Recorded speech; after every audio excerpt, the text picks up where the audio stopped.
back, YouTube. This is Rich again, back for an exclusive YouTube video blog.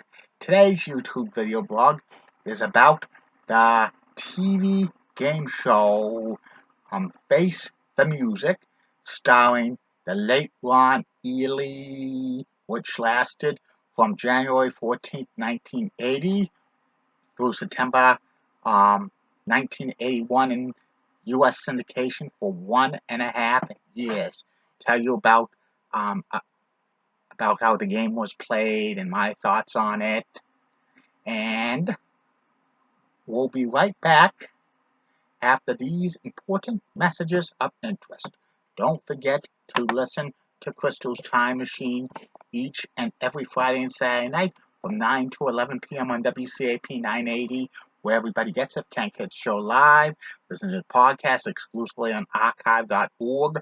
Goes back to October 2015. Follow Crystal on Twitter at Crystal Image On. I'm Shane Crystal. Follow her on Instagram at Crystal Johnson. Follow her on Facebook, the official Crystal's Time Machine Facebook page, the official Crystal's Time Machine group page and game show fan page, and follow me on Twitter at Chewy7. Follow me on Instagram at Rich Celeso. Follow me on YouTube at Rich Celeso. 2 exclusive videos a week. And follow Dave Weatherman, Bruce's Bell Echo Weather page, and follow Jen Johnson on Twitter. Okay, and now back to the feature presentation. Today's video subject is about Face the Music, the TV game show, which lasted 1.5 years in syndication, hosted by Ron Ely, who was an actor famous for being Tarzan from 1966 through 1968, and he also was in the movie Doc Savage, The Man of Bronze, and he also hosted the Miss America beauty pageant for 2 years in the early 1980s. This was before Gary Collins hosted it for many years.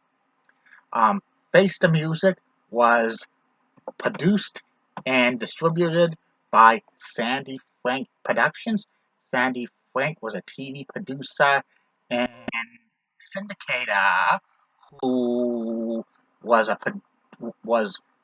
also worked as a producer.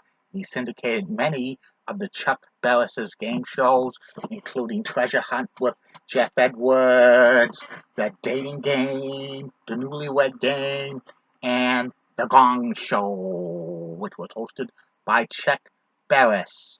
And Face the Music was a musical game show, was a musical guessing game show, and they had the Tommy Oliver Orchestra play the music, and from time to time, Lisa Donovan sang some of the clues. And Face the Music was played like Name That Tune, another classic music game show. But this kind of had a little bit of a twist to it. I'll tell you how it was played. They had a champion who played at the end of the show, and they had 3 challengers.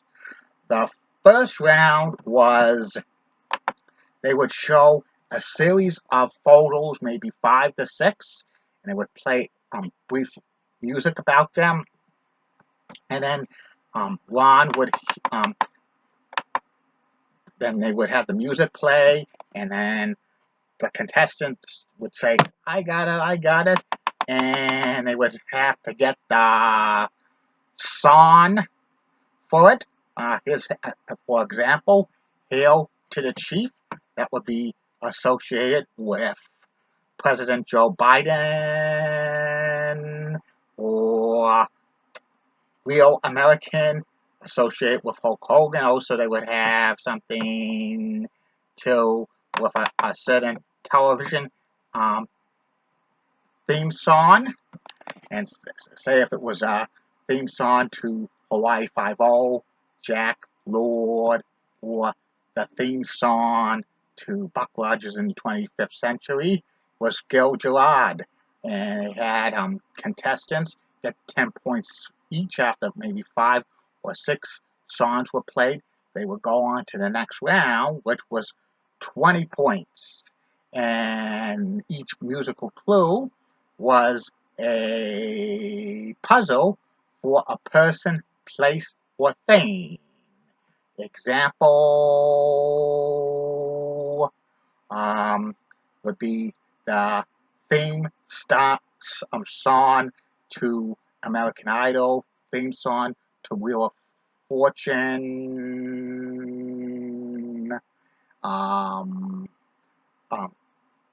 When You Wish Upon a Star, and the New Year's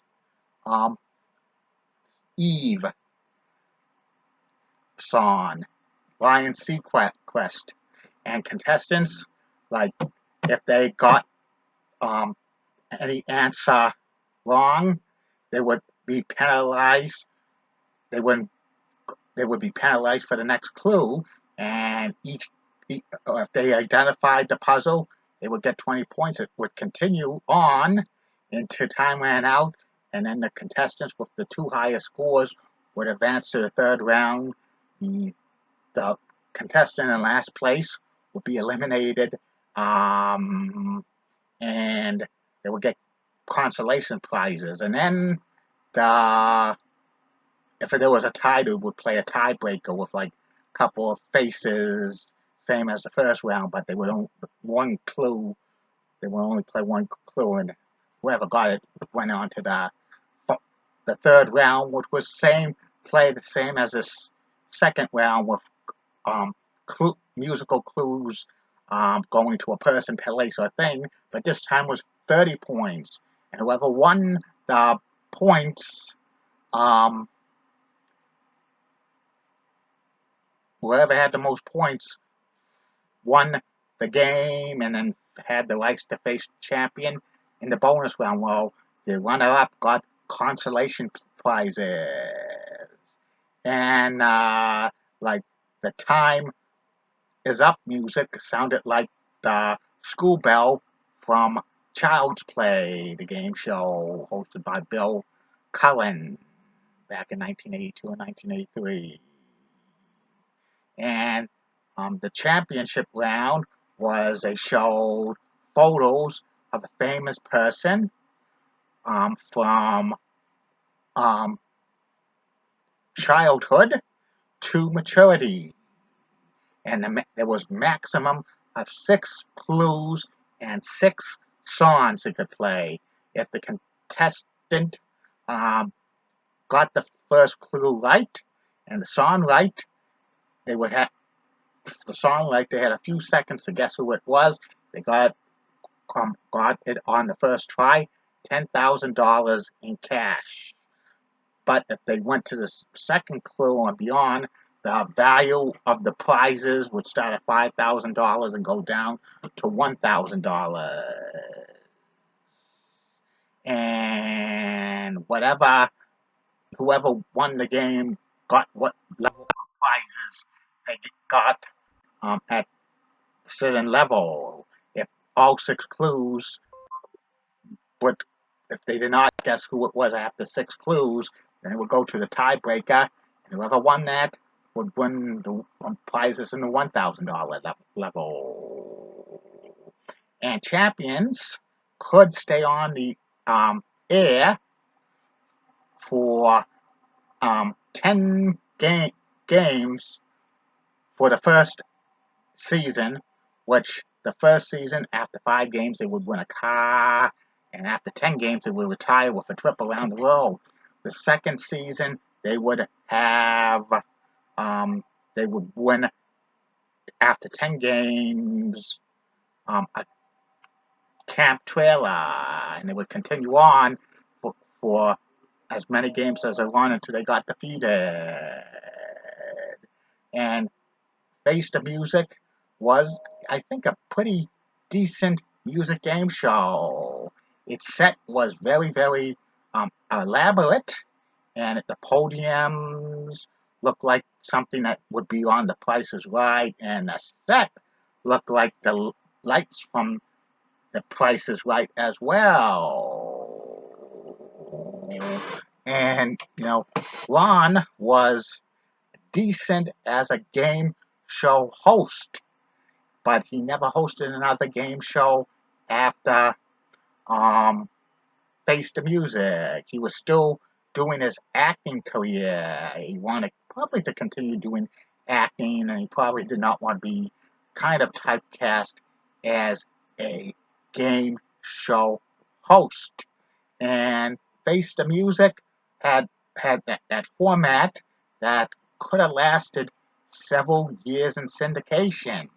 This game show had legs, meaning that it could continue on for maybe 5, 6, 7 years as first run syndication, but it only lasted roughly about 18 months. I know in Boston it was shown on Boston 25 in the afternoon, and also it was shown in prime access in New York on WOR, which is WWOR Channel 9. But like Face the Music was known for being reran several times by first CBN in mid 1980s for about 2 years, and then on the USA Network for about 2 years in 1989 and 1990, and then about 9 months in 1995 on the Family Channel, which is now Freeform. And actually, Sandy Frank was like trying to pitch a revived version of Face the Music in 1988-89, but there was no takers for it. And Face the Music has not been reran ever since 1995, probably music rights issues. And it's probably never going to be on Buzzer or Game Show Network because Game Show Networks basically has abandoned classic game shows, while Buzzer only airs game shows from Fremantle because they own part of the company, and Sandy Frank Productions was not associated with any big time studio, even though he did some work with Chuck Barris.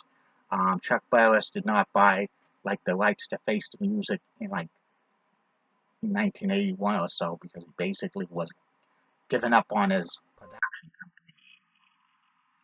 company. And I doubt we'll see Face the Music on any streaming services unless if they want to generically make music, which probably they don't. But you can see some Face the Music shows on YouTube, and recently Wink Martindale on his YouTube channel had 3 classic episodes of Face the Music as a tribute to Ron Ely. Catch them out. Wink Martindale's YouTube page is pretty good. He shows rare pilots that did not sell. Maybe I'll have to do a review of Wink Martindale's YouTube page eventually. Thank you for all your support. I'll talk to you again soon. YouTube.